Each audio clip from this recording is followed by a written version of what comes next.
नमस्कार, मैं doctor K C Sharma, associate professor department of geography, Babu Shobharam राजकीय कला महाविद्यालय अलवर। आज राजस्थान में अधिवास और भवन निर्माण सामग्री के बारे में हम बात करेंगे। राजस्थान का भूगोल विषय में यह आता है।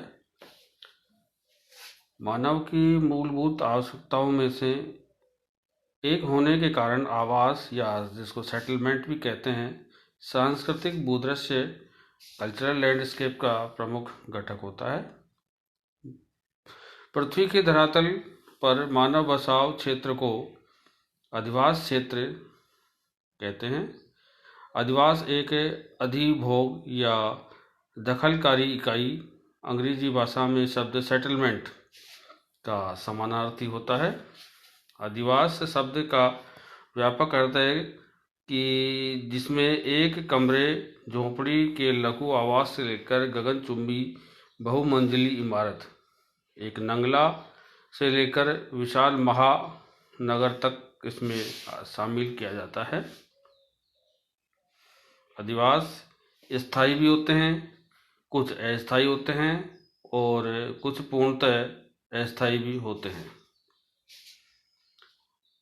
जॉन अलेक्जेंडर ने इसे परिभाषित किया है कि अधिवास तृतीय क्रियाकलाप जिनका कालांतर में समूहन हुआ है से संबद्ध होते हैं। Settlement is tertiary activity which later on trend to agglomerate. Ramlochan Singh ने भी अधिवासों के बारे में बताया कि अधिग्रहण इकाई के रूप में अधिवास मानव के संगठित बस्ती प्रतिरूप को प्रदर्शित करता है, जिसके अंतर्गत मानव वर्ग रहता है, अपने विभिन्न कार्य करता है, संग्रह करता है, उसका अन्य प्रकार से उपयोग करता है और मार्ग या गलियों के द्वारा ऊपर उनका आवागमन होता है और उसमें समावित होता है। अधिवास ग्रामीण और नगरीय दो प्रकार के होते हैं।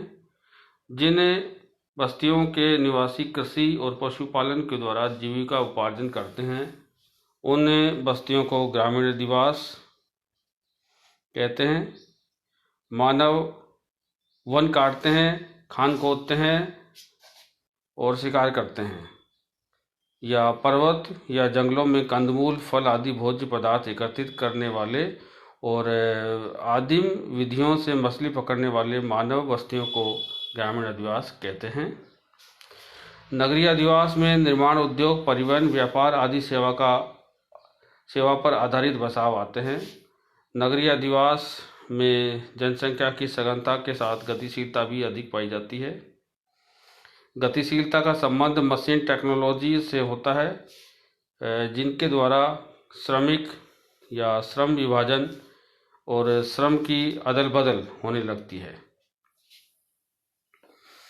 राजस्थान की हम बात कर रहे हैं, तो राजस्थान में अधिवासों को प्रभावित करने वाले जो प्रमुख कारक हैं, उनको हम दो भागों में बांटते हैं। पहला प्राकृतिक कारक और दूसरा मानवीय कारक। प्राकृतिक कारकों में स्थलाकृति या टोपोग्राफी प्रमुख रूप से आती है।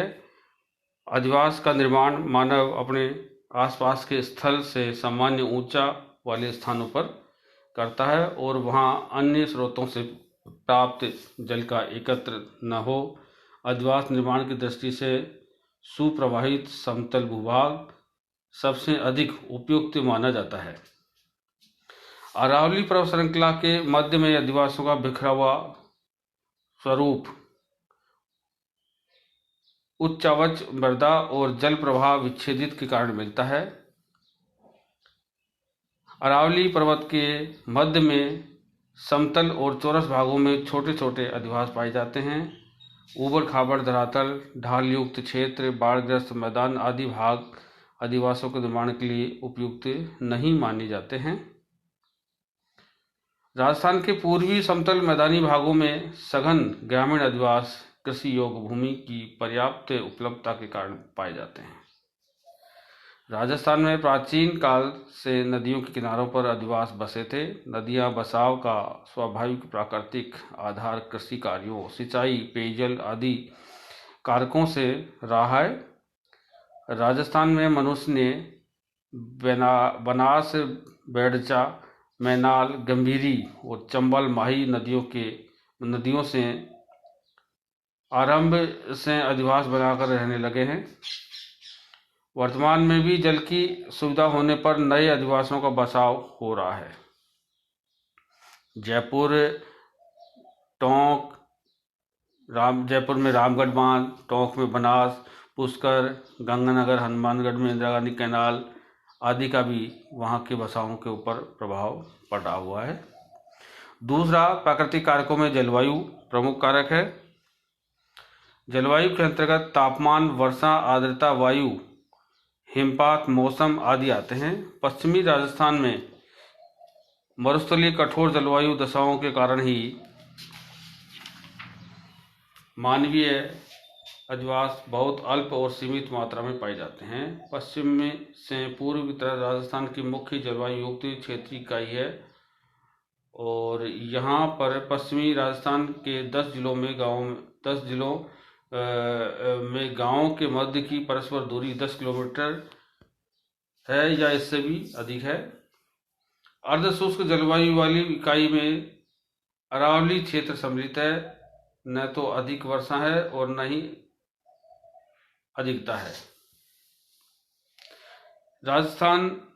पश्चिमी राजस्थान के मरुस्थल की जलवायु विषम कठोर होने के कारण जनसंख्या बहुत यहाँ कम पाई जाती है। घनत्व जैसलमेर में मात्र 9 व्यक्ति प्रति किलोमीटर के आसपास पाया जाता है और गांवों की संख्या भी इन जिलों में बहुत कम पाई जाती है। श्री गंगानगर में कठोर जलवायु होने के साथ साथ सिंचित कृषि की उपलब्धता के कारण गांवों की संख्या अधिक पाई जाती है। जलपूर्ति और वाटर सप्लाई का भी बसाओं के ऊपर, अधिवासों के ऊपर प्रभाव पड़ता है। जल स्वयं मानव जीवन का आधार पाया जाता है। जल के अभाव में मनुष्य जीवन ही नहीं रह सकता। जल का उपयोग मनुष्य अपने स्वयं के उपयोग के लिए और अधिवासों के निर्माण के लिए करता है। मानव अधिवासों का विकास पृथ्वी पर उन्हीं स्थानों पर अधिक पाया जाता है जहां जल पर्याप्त मात्रा में पाया जाता है।